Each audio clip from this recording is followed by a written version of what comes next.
தினம் ஒரு மனித கதை. இன்றைக்கான மனித கதையை நான் சொல்கிறேன். மனித கதைன்னா என்னென்னா, அதில் வர சம்பவங்கள் எதுவுமே நடைமுறையில் நடக்கிறதுக்கு தகுந்த மாதிரி நடைமுறையில் நடக்கிற மாதிரியான சம்பவங்களை கற்பனை பண்ணி சொல்லக்கூடாது. இது வந்து கற்பனையில் மட்டும்தான் அது நடக்க முடியும். நடைமுறை வாழ்க்கையில் ஒரு கதை சொல்லும்போது நடைமுறை வாழ்க்கையில் இந்த மாதிரி சம்பவம் நடக்காது. அது ஒரு கற்பனை உலகமாக இருக்க வேண்டும். ஒரு கதை என்றால் அது கற்பனை உலகமாக இருக்க வேண்டும்.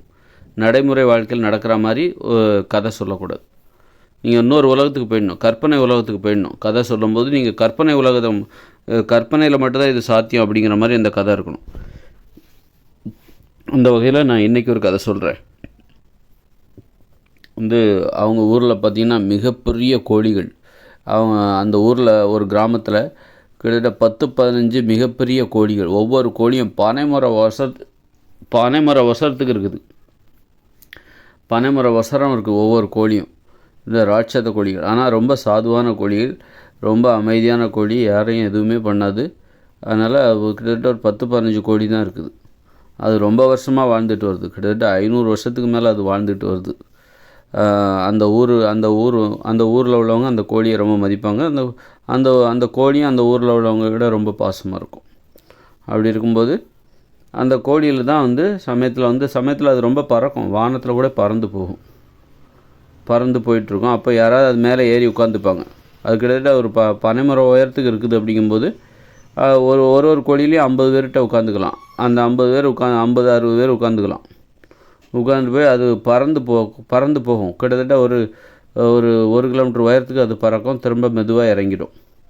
அப்போ அந்த ஊரில் உள்ளவங்க என்ன பண்ணுவாங்க, அப்பப்போ அந்த கோழியோட முதுகில் ஏறி உட்காந்துப்பாங்க. ஒவ்வொரு கோழி முதுகுலையும் ஒரு 40-50 பேர் உட்காந்துப்பாங்க. அது என்ன பண்ணுன்னா, கோழி ரொம்ப உயரத்துக்கு ரொம்ப தூரம் பறந்துக்கிட்டு போகவே போகாது. அதனால் பறந்ததுன்னா ஒரு கிலோமீட்டர் உயரத்துக்கு பறக்கும். அப்புறம் மெதுவாக அப்படியே இறங்கிடும். அப்போ அந்த ஊரில் உள்ளவங்களுக்கு அது ஒரு விளையாட்டு. அந்த கோழியில் இருக்கிற அந்த கோழினால அந்த ஊரில் உள்ளவங்களுக்கு அது ஒரு பெரிய பொழுதுபோக்கு. இது எப்போவுமே பண்ணிகிட்டு இருந்தாங்க. ஆனால் இது எல்லாமே அந்த கோழிகள் எல்லாமே ஆண் கோழியாக இருக்குது. கிட்டத்தட்ட 500 வருஷமாக வாழ்ந்துகிட்டு இருக்குது. இதோட ஆயுட்காலம் என்னென்னு அவங்களுக்கு தெரியல. ஒரு பெண் கோழியாக இருந்தால் இந்த மாதிரி நிறைய கோழிகள் உற்பத்தி பண்ணலாம், முட்டை போட்டு.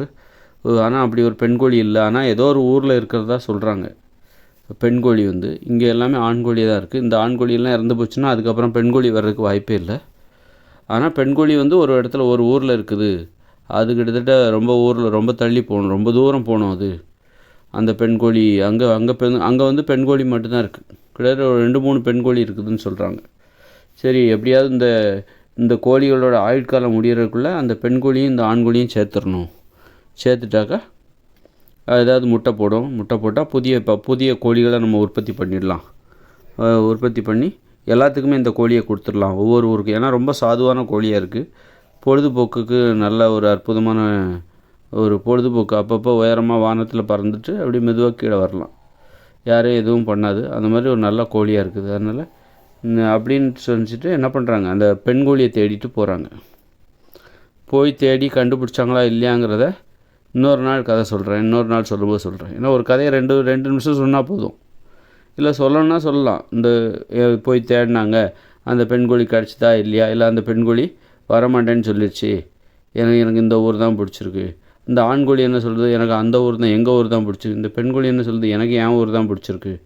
அப்போ 2 பேருமே ஏதாவது ஒரு பெண் கோழியாவது அந்த ஆண் கோழி இருக்கிற ஊருக்கு வரணும், அல்லது ஆண் கோழியாவது பெண் கோழி இருக்கிற ஊருக்கு வரணுன்னா பிடிவாதமாக நான் என் ஊரை விட்டு வரமாட்டேன் அப்படின்னு பிடிவாதம் பிடிக்கும்போது என்ன பண்ணுறதுன்னு அந்த ஊர் மக்கள் எல்லாருமே ரொம்ப கவலையில் இருக்காங்க.